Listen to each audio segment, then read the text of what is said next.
Today, I just want to share a few lessons, meaning three. The three lessons that have had the greatest impact on my life have to do with feelings, with failure, and with finding happiness. A year after I left college, I was given the opportunity to co-anchor the 6 o'clock news in Baltimore, because the whole goal in the media at the time I was coming up was that you try to move to larger markets, and Baltimore was a much larger market than Nashville. So getting the 6 o'clock news co-anchor job at 22 was such a big deal. It felt like the biggest deal in the world at the time. And I was so proud because I was finally gonna have my chance to be like Barbara Walters, which is who I'd been trying to emulate since the start of my TV career. So I was 22 years old, making $22,000. And yet it didn't feel right. It didn't feel right. The first sign was when they tried to change my name. The news director said to me at the time, "Nobody's gonna remember Oprah, so we wanna change your name. We've come up with a name we think that people will remember and people will like. It's a friendly name, Susie."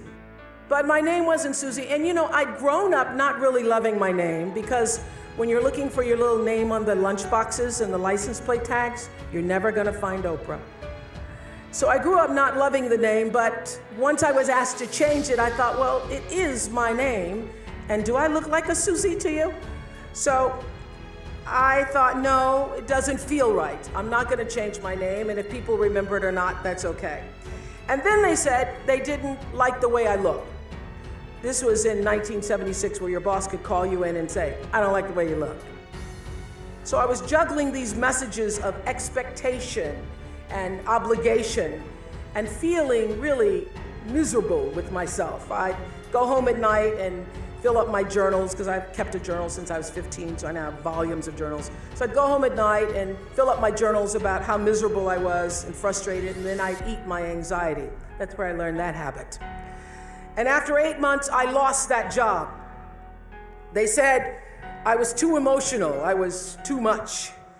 But since they didn't want to pay off the contract, they put me on a talk show in Baltimore. And the moment I sat down on that show, the moment I did, I felt like I'd come home. I realized that TV could be more than just a playground, but a platform for service, for helping other people live their lives. And the moment I sat down doing that talk show, it felt like breathing. It felt right.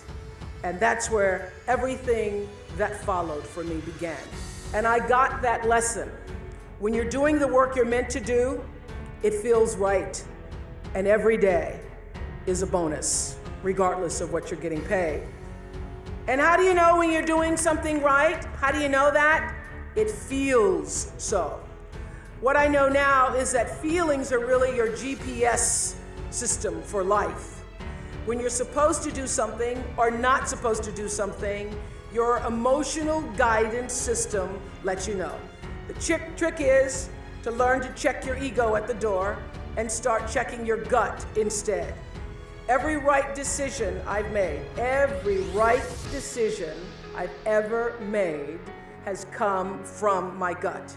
And every wrong decision I've ever made was a result of me not listening to the greater voice of myself. If it doesn't feel right, don't do it. That's the lesson. Even doubt means don't. This is what I've learned. There are many times when you don't know what to do. When you don't know what to do, get still. Get very still until you do know what to do. And when you do get still and let your internal motivation be the driver, not only will your personal life improve, but you will gain a competitive edge in the working world as well. Because as Daniel Pink writes in his bestseller, A Whole New Mind, he says we're entering a whole new age, and he calls it the conceptual age, where traits that set people apart today are going to come from our hearts, right brain, as well as our heads. It's no longer just the logical, linear, rules-based thinking that matters, he says. It's also empathy and joyfulness and purpose, inner traits that have transcendent worth. These qualities bloom when we're doing what we love. So when we're involving the wholeness of ourselves in our work, both our expertise and our emotion. So I say to you, forget about the fast lane. If you really want to fly, just harness your power to your passion. Honor your calling. Everybody has one. Trust your heart, and success will come to you. So lesson 1, follow your feelings. If it feels right, move forward. If it doesn't feel right, don't do it. Now I want to talk a little bit about failings, because nobody's journey is seamless or smooth. We all stumble, we all have setbacks. If things go wrong, you hit a dead end, as you will. It's just life's way of saying, time to change course. So ask every failure. This is what I do.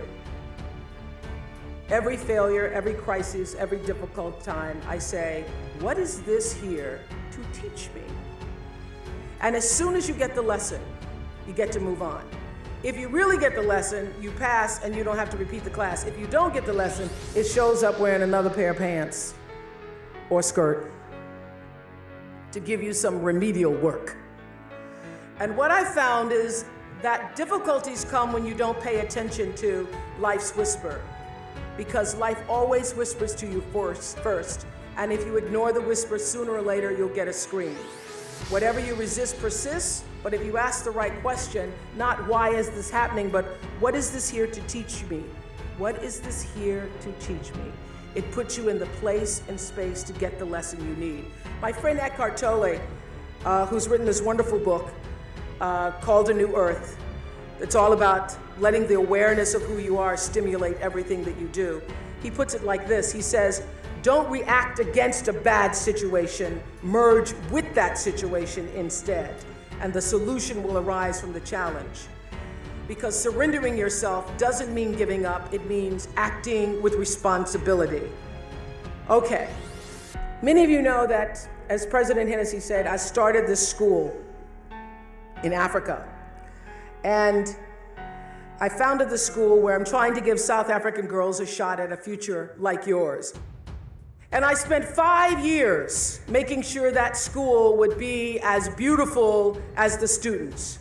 I wanted every girl to feel her worth reflected in her surroundings. So I checked every blueprint, I picked every pillow, I was looking at the grout in between the bricks, I knew every thread count of the sheets, I chose every girl from the villages, from 9 provinces, and yet, last fall, I was faced with a crisis I'd never anticipated. I was told that one of the dorm matrons was suspected of sexual abuse. Well, that was, as you can imagine, devastating news. First I cried, actually I sobbed for about a half an hour, and then I said, let's get to it. That's all you get, is a half an hour. You need to focus on the now, what you need to do now. So I contacted a child trauma specialist, I put together a team of investigators, I made sure the girls had counseling and support, and Gail and I got on a plane and flew to South Africa. And the whole time I kept asking that question, what is this here to teach me? And as difficult as that experience has been, I got a lot of lessons. I understand now the mistakes I made because I had been paying attention to all of the wrong things. I built that school from the outside in, when what really mattered was the inside out. So it's a lesson that applies to all of our lives as a whole. What matters most is what's inside. What matters most is the sense of integrity, of quality, and beauty.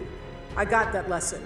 And what I know is that the girls came away with something too. They've emerged from this more resilient and knowing that their voices have power. And their resilience and spirit have given me more than I could ever give to them, which leads me to my final lesson, the one about finding happiness. Not a small topic, this is, finding happiness. But in some ways, I think it's the simplest of all. Gwendolyn Brooks wrote a poem for her children. It's called Speech to the Young, Speech to the Progress Toward. And she says at the end, live not for battles won, live not for the end of the song, live in the along. She's saying, like Eckhart Tolle, that you have to live for the present. You have to be in the moment. Whatever has happened to you in your past has no power over this present moment because life is now. But I think she's also saying, be a part of something. Don't live for yourself alone. This is what I know for sure. In order to be truly happy, you must live along with, and you have to stand for something larger than yourself. Because life is a reciprocal exchange. To move forward, you have to give back. And to me, that is the greatest lesson of life. To be happy, you have to give something back.